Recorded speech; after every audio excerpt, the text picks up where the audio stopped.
The second term of Donald Trump's presidency has ushered in a notable shift in American foreign policy. This shift is characterized by a move away from the pursuit of global hegemony and towards an embrace of multipolarity. Under this new approach, the United States is prioritizing its own national interests above all else. This signifies a departure from the post-Cold War era, where the U.S. often acted as the world's policeman. Instead, the Trump administration is acknowledging the reality of a world where multiple centers of power exist. This shift is partly driven by a recognition of the limits of American power. The U.S. is no longer the sole superpower. Rising powers like China and Russia are challenging American dominance on the world stage. The U.S. is also grappling with domestic challenges, including a growing national debt and partisan gridlock. These factors have led the Trump administration to adopt a more pragmatic approach to foreign policy. This approach emphasizes the need to conserve American resources and avoid costly entanglements. The shift to interest-based multipolarity has led to a more transactional approach to foreign relations. The U.S. is now more willing to engage with rivals like China and Russia when it serves its interests.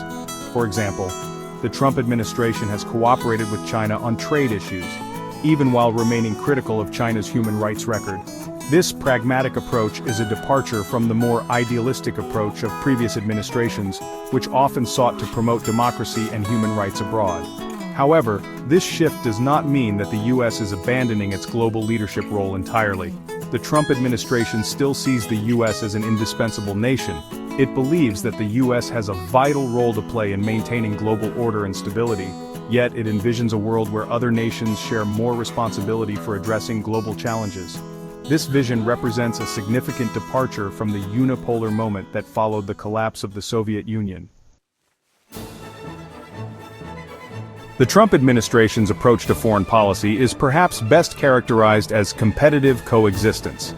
This approach acknowledges that the U.S. has to find ways to cooperate with rivals like China and Russia, even as it competes with them for influence and power. This balancing act is a delicate one, requiring a nuanced understanding of both the common ground and the potential for conflict. On the one hand, the U.S. and China share a number of common interests.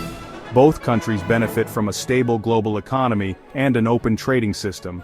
They also face shared challenges, such as climate change and terrorism. These shared interests provide a basis for cooperation. For example, the U.S. and China have worked together to combat piracy in the South China Sea. They have also engaged in dialogue on climate change despite disagreements on how to address the issue. On the other hand, the U.S. and China are also strategic competitors. They have fundamentally different political systems and ideologies. They are vying for influence in key regions such as East Asia and the South China Sea. This competition has led to tensions such as trade disputes and military buildups. The Trump administration has accused China of unfair trade practices and intellectual property theft. It has also challenged China's assertive behavior in the South China Sea by conducting freedom of navigation operations. The U.S. faces a similar dynamic with Russia. The two countries have cooperated on issues such as counterterrorism and arms control in the past. However, relations have been strained in recent years due to Russia's annexation of Crimea, interference in U.S. elections, and support for the Assad regime in Syria. The Trump administration has imposed sanctions on Russia in response to these actions. It has also sought to counter Russian influence in Eastern Europe by strengthening NATO's military presence in the region. The challenge for the Trump administration is to manage these competing dynamics in a way that protects U.S. interests. This requires a calibrated approach that combines cooperation with competition. The administration must be willing to engage with China and Russia on issues of mutual interest. However, it must also be prepared to push back against their assertive behavior. The Trump administration's approach to conflict management is also shaped by its embrace of interest-based multipolarity. The administration recognizes that conflict is inevitable in a world of competing powers. However, it believes that conflicts can be managed and contained, particularly if they are rooted in concrete interests rather than ideological differences. This approach is evident in the administration's dealings with Iran. The Trump administration withdrew from the Iran nuclear deal, arguing that it did not adequately address Iran's malign activities in the Middle East. However, the administration has also made clear that it does not seek regime change in Iran. Instead, it has pursued a policy of maximum pressure through sanctions and diplomatic isolation. The goal of this policy is to force Iran back to the negotiating table and secure a more comprehensive deal that addresses U.S. concerns.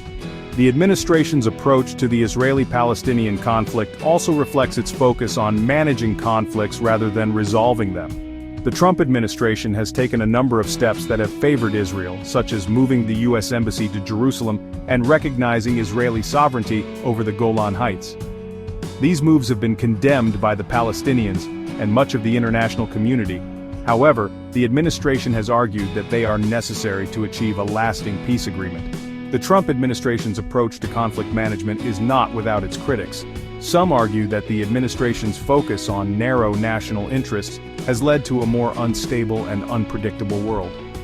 They point to the administration's withdrawal from international agreements such as the Paris Climate Accord and the Iran nuclear deal as evidence of this trend. Others argue that the administration's transactional approach to diplomacy has alienated allies and emboldened adversaries. Despite these criticisms, the Trump administration's approach to conflict management is likely to have a lasting impact on international relations. The administration's emphasis on interest-based diplomacy and its willingness to use military force as a last resort are likely to be adopted by future administrations, even if they disagree with the specifics of Trump's policies. The Trump administration's foreign policy has significant implications for U.S. allies and the global order. The administration's America First approach has led to tensions with traditional allies in Europe and Asia. These allies are concerned about the U.S.'s commitment to their security and its willingness to uphold the rules-based international order. The administration's approach to trade has also caused friction with allies. The Trump administration has imposed tariffs on steel and aluminum imports from allies such as Canada, Mexico, and the European Union. These tariffs have been met with retaliatory measures, leading to a trade war that has damaged the global economy. Despite these tensions, the Trump administration has also taken steps to strengthen alliances in some areas. For example, the administration has increased military spending and deployed additional troops to Europe in response to Russian aggression. It has also deepened security cooperation with allies in the Indo-Pacific region to counter China's growing influence. The Trump administration's foreign policy is likely to have a mixed legacy. On the one hand, the administration's focus on national interests and its willingness to challenge the status quo have shaken up the international system. This has led to a more competitive and unpredictable world.